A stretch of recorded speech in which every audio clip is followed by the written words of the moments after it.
దేవుడు చూసేది నీ మనస్సును, నీ అంతరంగాన్ని, నీ హృదయాన్ని తప్ప నీ పైన రూపాన్ని దేవుడు చూసేవాడు కాదు. నీ హృదయంలో ఆయనకున్న స్థానం ఏంటి ఒక్కసారి ఆలోచించి రాత్రి.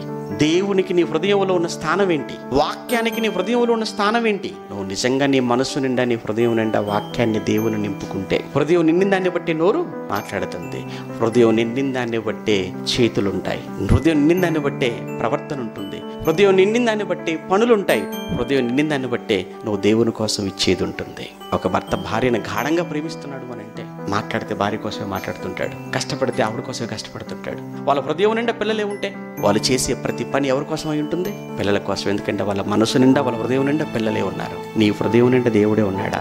నీ హృదయం నిండా వాక్యం ఉందా? ఉంటే కనిపించాలి కదా, క్రియల్లో, పనుల్లో కనిపించాలి కదా. కనుక ఒక్కసారి ఆలోచించండి. ఈ రోజైనా దేవుడు చూసేది హృదయం. నీ కులం చూడ్డు, నీ ధనం చూడ్డు, నీ ఆస్తి చూడ్డు, నీ అందం చూడ్డు, నీ చదువు చూడ్డు. ఒకవేళ నిజంగా మనుషులు చూసేవే దేవుడు చూస్తే ఇక్కడ ఎవరైనా ఫిట్ అవుతారా? ఒక్కటి ఆలోచించండి. అందం చూసాడు అనుకోండి, అందరూ సెలెక్ట్ అవుతారా? కాదు. పోనీ డబ్బు చూస్తే, చదువు చూస్తే, స్థాయి చూస్తే, మనుషులు చూసే వాటిని ఒకవేళ దేవుడు చూస్తే ఇక్కడ ఎంతమంది అంటే దేవుడికి నచ్చుతారు చెప్పండి? ఇక్కడ ఎవ్వడు నచ్చాడు. అసలు ప్రపంచం 800 కోట్ల మందిలో ఎవరు నచ్చరు దేవుడికి. అందుకే దేవుడు మనుషులు చూసేవన్నీ పక్కన పెట్టురా, నేను హృదయాన్ని చూస్తాను.